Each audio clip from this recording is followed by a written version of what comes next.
வணக்கம் தமிழரசு. வணக்கம் பிரதர். விஜய் திருச்சி கிழக்குலையும் சென்னை பெரம்பூர்லையும் போட்டிடுறாரு. 2 தொகுதியிலுமே விஜய் ஜெயிச்சிருவார் அப்படின்னு ஒரு பக்கம் பேச்சு இருந்தாலும் கூட, இன்னொரு பக்கத்தில் விஜய்னால சென்னை பெரம்பூரில் தாங்க ஜெயிக்க முடியும், திருச்சியிலலாம் இன்றைக்கி ஏதாச்சும் கிட்ட கூட விஜய் நிற்க முடியாதுங்க, திருச்சியில் விஜய் தோற்றுருவாருங்க அப்படின்னு பேசப்படுது.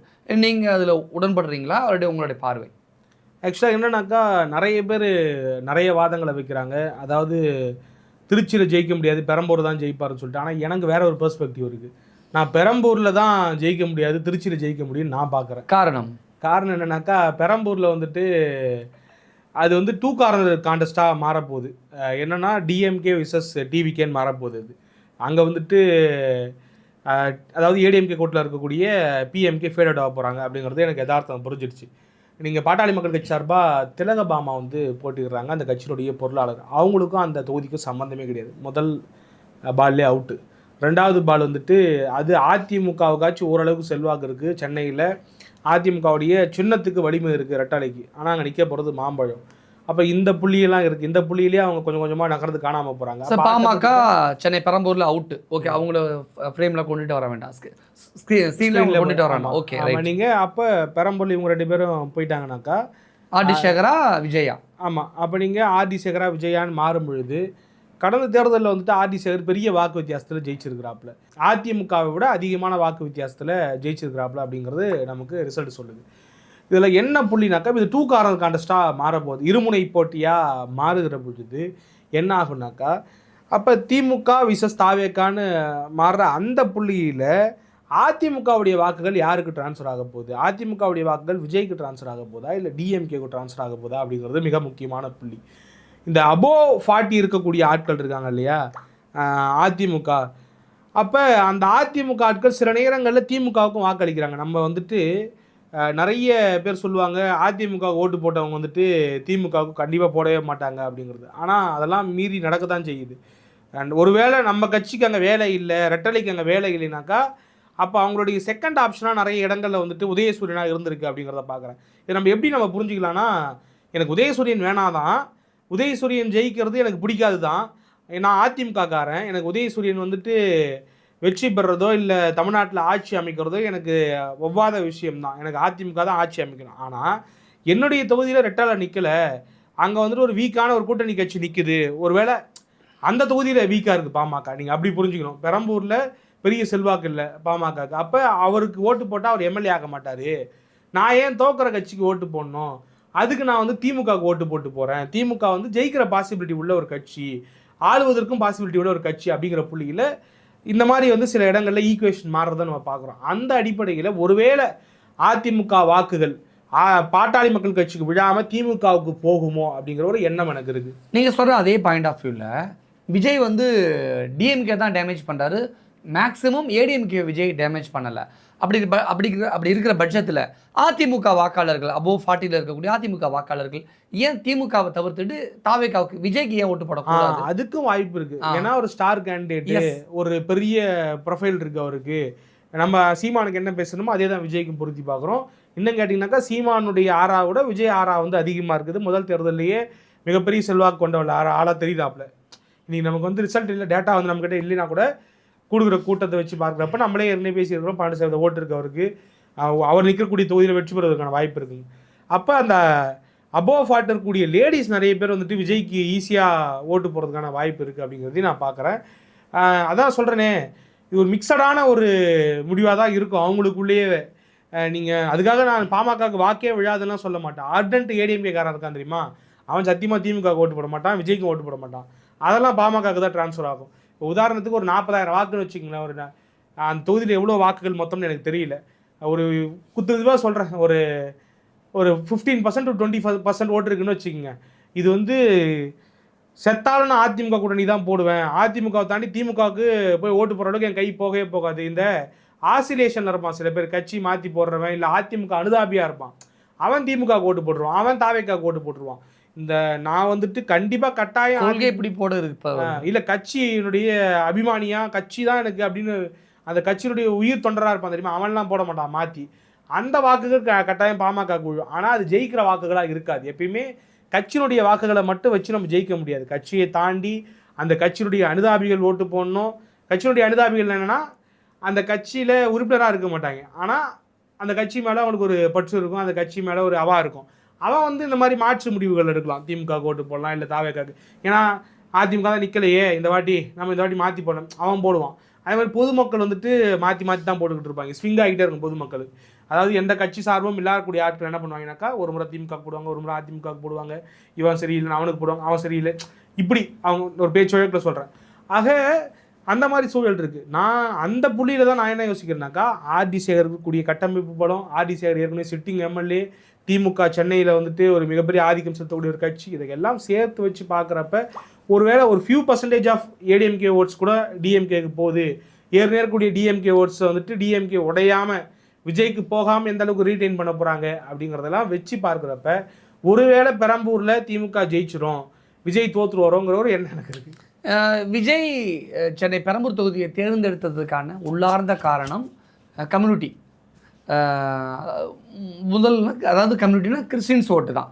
விஜய் கிறிஸ்தவர் அப்படிங்கிறனால சென்னை பெரம்பூரில் கிறிஸ்டின்ஸ் அதிகம். கிறிஸ்டின்ஸில் 2 விதமான கிறிஸ்டின்ஸ் பல விதமாக இருக்காங்க. அதில் 2 விதமாக ஆர்சி ரோமன் கேத்தலிக், சிஎஸ்ஐ, இந்த 2 விதமான கிறிஸ்டின்ஸ் இருக்காங்களா. அதாவது சிஎஸ்ஐனா பெரும்பாலும் அதில் எஸ்சி கிறிஸ்டின்ஸ் இருப்பாங்க. ரோமன் கேத்தலிக்கில் கலந்துக்கட்டு மிக்சடாக இருப்பாங்கன்னு வச்சுக்கோங்க. இந்த வாக்குகளை குறி வச்சு தானே விஜய் சென்னை பெரம்பூர் சூஸ் பண்ணார். அப்போ அந்த வாக்குகள் விஜய்க்கு வருமா, இல்லை காலங்காலமாக திமுக போயிட்டு இருக்குல்ல, அப்போ திமுகவுக்கு அந்த வாக்குகள் போகுமான்னு ஒரு புள்ளி இருக்குல்ல. காலங்காலமாக திமுகலாம் போல எப்பயுமே வந்து கிறிஸ்டின் ஓட்ஸ் வந்துட்டு கன்சாலிடேட் ஆகி ஒரு கட்சிக்கு போனதா அது வரைக்கும் அதிகமாக மெஜாரிட்டி மேக்ஸிமம் யாருக்கு போகுது. நீங்கள் இஸ்லாமியர்கள் வந்துட்டு கன்சாலிடேட் ஆகி ஒரு கட்சிக்கு ஓட்டு போடுற மாதிரி கிறிஸ்தவர்கள் போட்டதே கிடையாது. கிறிஸ்தவர்கள் வந்து நீங்கள் அதிமுக ஓட்டு போடுவாங்க, ஆமாம் திமுக, ஆனால் மெஜாரிட்டிங்கிற ஒரு நீங்கள் ஒரு புள்ளி இருக்கு. அதுதான் நீங்கள் அவங்க கிட்ட வந்துட்டு ஒரு நான் கம்ப்ளீட் கன்சாலிடேஷன் இருக்காதுன்ற. நான் எப்படி சொல்கிறேன்னா, இப்போ நீங்கள் முஸ்லீம்ஸ் எடுத்துட்டீங்கன்னாக்கா ஒரு 70% போடுவாங்க டிஎம்கேக்கு. அந்த மாதிரி போட மாட்டாங்க. நீங்கள் திமுகவோட எப்படி கிறிஸ்டியன்ஸ் இருக்காங்களோ அதே போல் அதிமுகவில் இருப்பாங்க. அதனால் அவங்கக்கிட்ட வந்துட்டு அந்த மாதிரி இருக்காது. ஆனால் நீங்கள் இவர் குறி வச்சு போனதால் நீங்கள் அப்படி ஒரு பார்வை வைக்கிறதால நான் சொல்கிறேன். அதுவுமே கூட சென்னையில் அவர் கை கொடுக்குமான்னு தெரியல, திருச்சியில் கை கொடுக்குன்னு நினைக்கிறேன் நான். ஏன்னா திருச்சியில் எனக்கு கை கொடுக்காதுன்னு தோணுது. ஏன் அப்படின்னா திருச்சி, அதாவது சென்னை பெரம்பூர்லையாவது கிறிஸ்டின்ஸ் ஓட்டு தான் பொதுவாக. ஆனால் அதில் எல்லா கம்யூனிட்டி ஆட்களும் இருக்காங்க. திருச்சியை பொறுத்த வரைக்கும் திருச்சியையும் விஜய் சூஸ் பண்ணதுக்கு முதல் காரணம் பெரும்பாலான கிறிஸ்டின்ஸ் ஓட்டு அப்படின்னு. ஆனால் திருச்சி கிழக்கு அந்த தொகுதியை பொறுத்த வரைக்கும் என்ன அப்படின்னா பெரும்பாலும் பிள்ளைமார்கள். அந்த கம்யூனிட்டி ஓட்டை பொறுத்த வரைக்கும் என்ன அப்படின்னா அவர் அந்த இனிக்கு விருதராஜ் வந்து அந்த கம்யூனிட்டி சார்ந்த அல்லது அந்த கிறிஸ்தவ சபை சார்ந்த ஒரு முக்கியமான தலைவராக இருக்கார். அவர் தான் தமிழ்நாட்டுக்கே தலைவராக இருக்கார் அந்த அந்த தொகுதியை பொறுத்த வரைக்கும். அது மட்டும் இல்லாமல் ஒவ்வொரு வீட்டுக்கும் இத்தனை வருஷமாக அவர் களப்பணியாற்றிருக்கார்ல, ஏதாவது ஒன்று நம்ம பனையூர் போக முடியுமா அப்படிங்கிற பார்வை. அவரும் சேம் கம்யூனிட்டி, விஜய் என்ன கம்யூனிட்டியோ அதே கம்யூனிட்டி தான் இனிக்கு விருதராஜோ. அப்போ நம்ம உள்ளூர் மண்ணின் மைந்தன் அப்படி பார்ப்பாங்களா, ஒரு இந்த கிறிஸ்தவ சபையோட தமிழ்நாடு தலைவர் அப்படி பார்ப்பாங்களா, அல்லது ஸ்டார் வேட்பாளர் விஜய் அப்படி பார்ப்பாங்களா? அந்த புள்ளியில் தான் நான் முதல்ல இதை சொல்லி முடிச்சிடுறேன்.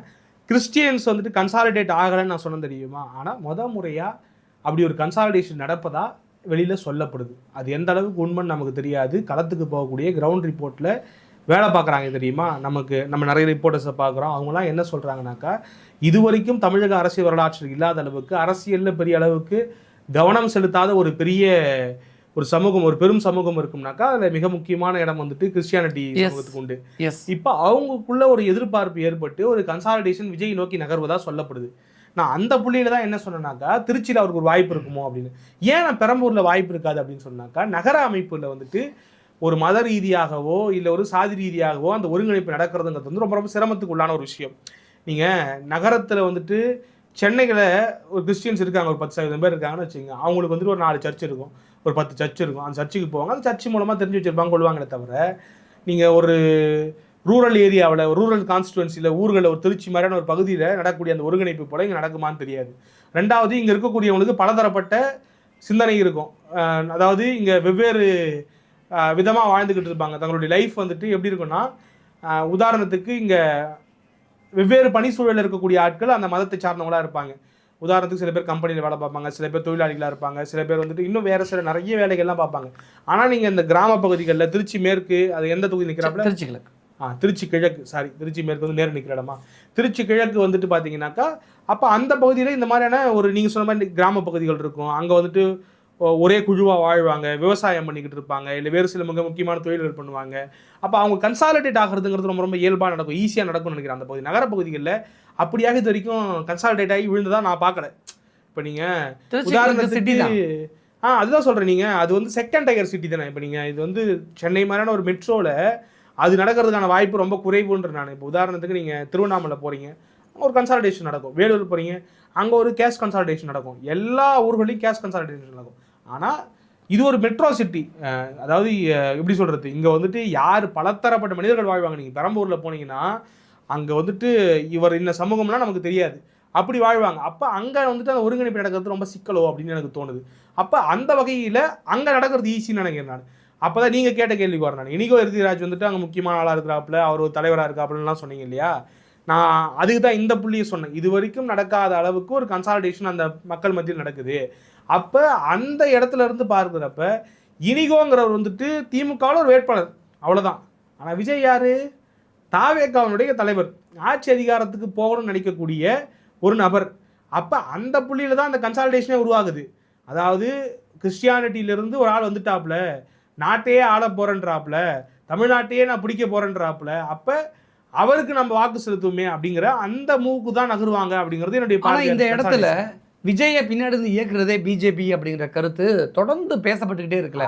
இந்த கருத்தையும் கிறிஸ்டியன்ஸ் உற்று நோக்குறாங்க தான். இல்லை நீங்கள் இப்படி ரெண்டு விஷயமா புரிஞ்சுக்கலாம். நீங்கள் எப்போ யார் கட்சி ஆரம்பித்தாலுமே வந்துட்டு பிஜேபி தான் இயக்குதுன்னு திமுக சொல்லுவாங்க. அதை நம்ம சீரியஸாக எடுத்துக்க தேவையில்லை. ஏன்னா நீங்கள் உதாரணத்துக்கு பாருங்கன்னா, கமலஹாசன் வந்தாப்புல பிஜேபி தான் இயக்குதுன்னு சொன்னாங்க. நாம் தமிழர் பிஜேபி தான் இயக்குது, அதிமுகவை பிஜேபி தான் இயக்குது. கம்யூனிஸ்ட்டுகள் நாளைக்கு அவங்க கட்சி விட்டு வெளியில் போயிட்டாலும் பிஜேபி தான் இயக்குதுன்னு சொல்லுவாங்க. அது சொல்ல மாட்டாங்க நினைக்கிறீங்களா நீங்கள்?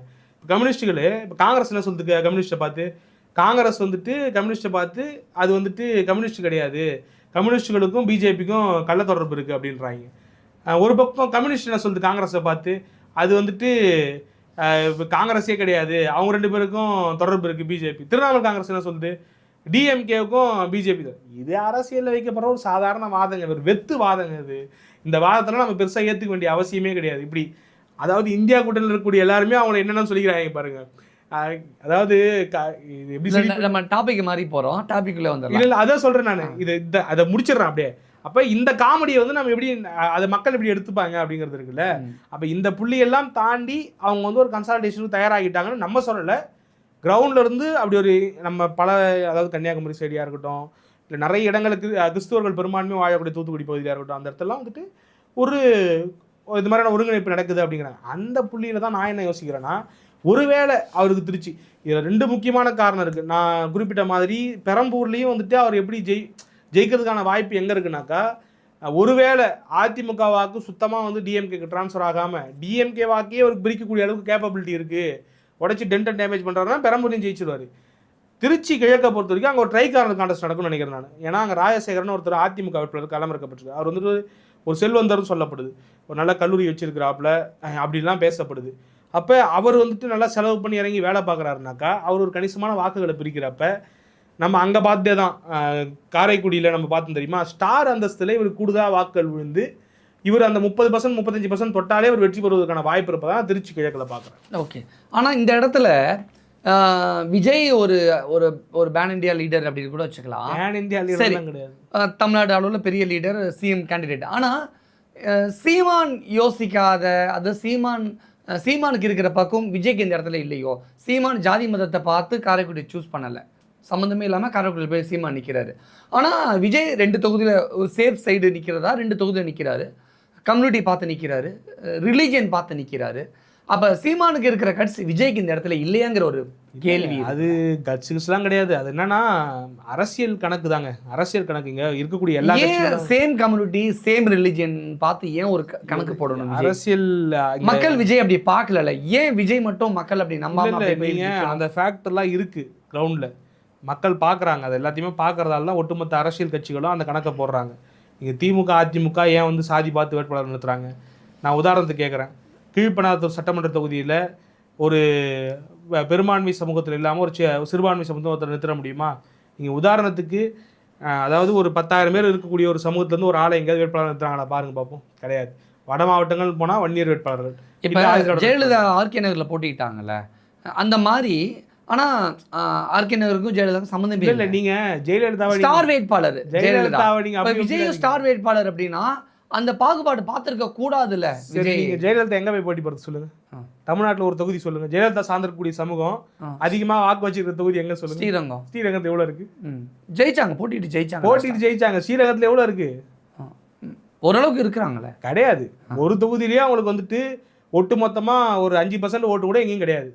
அப்புறம் அவங்க எங்கே என்னன்னா, அப்போ அவங்க வந்து ஒரு அதெல்லாம் தாண்டி, அதாவது ஒரு எப்படி சொல்கிறது, மெஜாரிட்டி கம்யூனிட்டியில் அவங்க இல்லை. அது ஒன்று. ரெண்டாவது, நீங்கள் அதே போல் தான் கலைஞருடைய சமூகம் வந்துட்டு ஒட்டுமொத்தமாகவே சில ஆயிரங்கள் தான் தமிழ்நாட்டில்.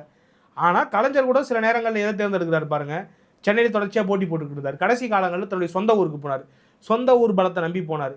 அப்போ எல்லா தலைவர்களுமே தன்னுடைய ஒரு ஃபேக்டரை யோசிப்பாங்க, எந்தெந்த இடத்துல போட்டி போடணும் அப்படிங்கிறது. அந்த வகையில் அவர் அரசியல் கணக்கு போடுறாரு. அது நம்ம சரி தப்புன்னு அப்போ ஒட்டுமொத்த பேரும் அந்த கணக்கை போடும்போது அப்போ அவர் அந்த கணக்கு போட்டு தான் போய் நிற்க முடியும். வேறு வழி கிடையாது. இந்த சமூகம் வந்துட்டு அப்படியாக தான் பழக்கப்பட்டிருக்கிறது. அப்போ நீங்கள் சாதிங்கிறது ஒரு முக்கியமான ரோல் ப்ளே பண்ணுது, மதங்கிறது ஒரு முக்கியமான ரோல் ப்ளே பண்ணுது. அப்போ அதெல்லாம் ப்ளே பண்ண போய் தான் வந்துட்டு நம்ம வந்துட்டு இவ்வளோ இப்போ உதாரணத்துக்கு தொடர்ச்சியாக வந்துட்டு நம்ம வந்துட்டு இங்கே நீங்கள் எந்த கட்சி ஒன்றா எடுத்துக்கங்க, ஏதாவது வேட்பாளர்கள் வந்துட்டு சாதி பார்க்காம இருக்காங்கன்னு சொல்லுங்க பார்ப்போம். எதுவுமே கிடையாது. அப்ப விஜயும் நாம் தமிழர் விதிவிலக்கு. விஜயும் ஜாதி மதம் கணக்கு பார்த்து தான் திராவிட கட்சிகள் மாதிரி தான் அவர் இயங்குறாரு. அதில் மாற்று கருத்து கிடையாது. அவருமே வந்துட்டு எங்கே வந்து தன்னுடைய வெயிட்டான பாக்கெட் இருக்குது அப்படிங்கிறத பார்த்து தான் இருக்கிறாப்புல. ஓகே, உங்களுடைய பார்வையில் விஜய் எங்கே ஜெயிப்பார், எங்கே தோப்பார்? என்னுடைய பார்வையில் வந்துட்டு எல்லாரும் பெரம்பூர் சொல்கிறாங்க, நான் வந்து திருச்சி கிழக்கு சொல்கிறேன். ஏன்னா எனக்கு ஒரு டிஃப்ரெண்ட்டான பெர்ஸ்பெக்டிவ் இருக்குது. நான் பெரம்பூரை அவ்வளோ ஈஸியாக வந்துட்டு டிஎம்கே கொடுத்துரும். திருச்சியுமே ஆடாதான் இருக்கும் விஜய்க்கு, அதில் மாற்றுக்கிறது இல்லை. ஆனால் திருச்சியில் நான் போடுற கணக்கு வந்துட்டு இதான். ஒரு பக்கம் அந்த கன்சாலிடேஷன் அங்கே கிடைக்கிறதுக்கு வாய்ப்பு இருக்குது. ரெண்டாவது ஸ்டார் அந்தஸ்து இருக்குது. மும்முனை போட்டியாக இருக்குன்னு நினைக்கிறேன்.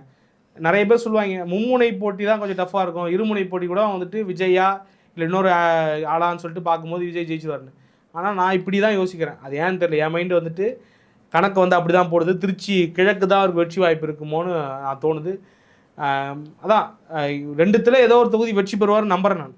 ஓகே, ஒருவேளை விஜய் 2 தொகுதியிலுமே ஜெயிக்கிறார் அப்படின்னா எதை ரிசைன் பண்ணுவார்னு ஒரு கேள்வி. அது அவருக்கு தான் தெரியும். இல்லை, எனக்கு தெரிஞ்சு சென்னை பக்கமாக இருக்கிறதுனால, சென்னை பெரம்பூர் தொகுதி பக்கமாக இருக்கிறதுனால சென்னையை வச்சுக்கிட்டு திருச்சி ரிசைன் பண்ணுவார். பெரம்பூர்ல ஜெயிச்சா மட்டும் அவர் டெய்லி கார் எடுத்துன்னு பெரம்பூர் போயிட்டு வருவார். ஒரு இதுக்காக கேட்க வரேன். அதெல்லாம் கிடையாது. அப்போ திருச்சியை ரிசைன் பண்ணுவார். அப்போ அங்கே இடைத்தேர்தல் மறுபடியும் நடக்கும், அப்படி பார்க்கலாம். நானாக தான் திருச்சி கிழக்கு வச்சுப்பேன். சென்னைக்கு தமிழ்நாட்டுடைய சென்ட்ரு பகுதியாக இருக்குது. சென்ட்ரு பகுதியில் ஒரு தொகுதி ஜெயிச்சிருக்குன்னா நல்லாயிருக்கும்ல. ஒரு கட்சியினுடைய தலைவர் சென்ட்ரு பகுதியில் ஒரு தொகுதியில் ஜெயிச்சிருக்காரு. எப்போயாவது ஒரு விசிட் பண்ண போகலாம் தொகுதிக்கு. போனால் வந்துட்டு ஒரு கவனம் பெறும். ஒட்டுமொத்த எங்கே போனாலும் கவனம் பெறும்னு வச்சுக்கோங்க. அது நடுமத்தியமாக இருக்கிறதுனால ஒரு ட்ராவல் போயிட்டு திருப்பி ஒரு ட்ராவல் அப்படிங்கிற மாதிரி யோசிப்பேன் நான்.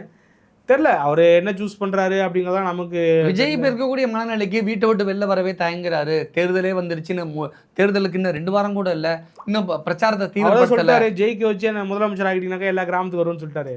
அப்புறம் இந்த மக்கள் ஏற்றுக்கணும் இல்லை இந்த வார்த்தை. இந்த ஜெயிக்க வைங்க, ஜெயிக்க வச்சுட்டீங்கன்னா வரப்போறாரு கிராமத்துக்கு. எல்லா கிராமத்துக்கு உக்கிராமங்கள்லாம் தெருவா. நீங்கள் அதுக்கப்புறம் கேள்வி கேட்க முடியாது அவரை. நீங்கள் திருவண்ணாமலை மாவட்டத்தில், விழுப்புரம் மாவட்டத்தில் இப்படி ஒரு கிராமம் இருக்குது, இயக்கோணம்னு ஒரு கிராமம் இருக்குது. அந்த இயக்கோணத்தில் முட்டுத்தெரு, சந்து தெரு, மேட்டுத்தெரு, குளத்தெருன்னு எல்லா தெருக்கும் வரப்போறாரு அவர். ஓகே, ஓவராலாக தாவேக்காவுக்கு எப்படி இருக்குன்னு நினைக்கிறீங்க இந்த தேர்தலுக்கு அரசியல் களம்? தாவேக்கா பெருசாக அதான் நான் சொன்னேன் முன்னாடி நம்ம பேசணும். தாவேக்காவை பொறுத்த வரைக்கும் விஜய் தாண்டி வேறு யார் ஜெயிப்பாங்க? சீட் கன்வெர்டபிலிட்டிலாம் இருக்காது. ஆதவர்ஜுனா ஜெயிப்பாரா, யார் ஜெயிப்பாங்கன்னா கூட எனக்கு சொல்ல தெரியல. பொண்ணு ஏன்னா நம்ம அப்படி ஒன்றும் இப்போ சொல்கிற அளவுக்கு நமக்கு எதுவும் தெரியலையேங்க அந்த கட்சியில். ஆர்கே நகர் மரிய வில்சன் எதுவுமே எனக்கு வந்து தெரிலங்க சொல்கிற அளவுக்கு. உதாரணத்துக்கு இப்போ நம்ம திமுக அதிமுகவில் கேட்டால் சொல்லலாம். ஏன்னா அவங்க வந்துட்டு கிரவுண்ட் ஒர்க்கர்ஸு, அது கட்சியினுடைய பலம், கட்டமைப்பு, வரலாறு இதெல்லாம் அடிப்படையாக வச்சு. புஷ்யானந்த் ஜெயிச்சிருவாரா தாவேக்கா? நீங்கள் எது கேட்டாலும் என்கிட்ட பதில் இல்லை. ஏதோ 2 பேர் ஜெயிப்பாங்க நம்புறேன் நான். ஏதோ 2 பேர் ஜெயிப்பாங்க. விஜயும் செங்கோட்டையன். விஜயான்னு கூட எனக்கு தெரியல. அந்த 2 பேருமே விஜயா 2 தொகுதி அப்படியா? அந்த 2 பேருமே விஜயான்னு கூட எனக்கு தெரியலன்ற. ஓ அப்படி சொல்ல. செங்கோட்டையன் தனி கதை. அது செங்கோட்டையன் பேசினா பெருசாக பேசணும். ஒரு ஒன்லைனில் சொல்கிறதா இருந்தால் செங்கோட்டையனுடைய டஃப்பாக இருக்கும், ஆர்டராக இருக்கும். செங்கோட்டையன் வந்து ஃபைட் கொடுப்பாப்புல. ஜெயிப்பாரான்னு தெரியல எனக்கு. ஜெயிக்கிறது கஷ்டம் நினைக்கிறேன். அங்கே அதிமுக ஜெயிச்சிடும்ல. பிரபு டஃப் ஃபைட் கொடுப்பாப்புல. திமுகவுக்கும் வாய்ப்பு இருக்கதா பார்க்குறேன் முதல் முறையாக கோபிச்செட்டிப்பாளையத்தில். Okay okay. அதனால் திமுக அதிமுக தான் கான்டெஸ்ட் இருக்கும்னு நினைக்கிறேன். ஓகே. பிரபுவா இல்லை கோபிச்செட்டிப்பாளையத்தில் நிறுத்தப்படுற திமுக வேட்பாளரா அப்படிங்கிறதா போட்டி இருக்குன்னு நினைக்கிறேன். இந்த 2026 அரசியல் களத்தை பொறுத்த வரைக்கும் விஜயோட அரசியல் வருகையினால் ஒட்டுமொத்த கள நிலவரமே மாறி போயிருக்கு. விஜயோட வருகையினால விஜய் தொகுதியில் விஜய் ஜெயிப்பதே ஒரு ஒரு ஒரு டவுட்ஃபுல்லாக தான் இருக்குது. 2 தொகுதியிலும் விஜய் ஜெயிப்பாரா, அல்லது எல்லாரும் சொல்கிற மாதிரி பெரம்பூரில் ஜெயிப்பாரா, அல்லது நீங்கள் சொல்கிற மாதிரி திருச்சி கிழக்கில் ஜெயிப்பாரா அப்படிங்கிறத இன்னும் 2 வாரத்தில் நமக்கு தெரிஞ்சு நம்ம பொறுத்து இருந்து பார்க்கலாம். நிறைய விஷயம் ஷேர் பண்ணியிருக்கீங்க. நன்றி.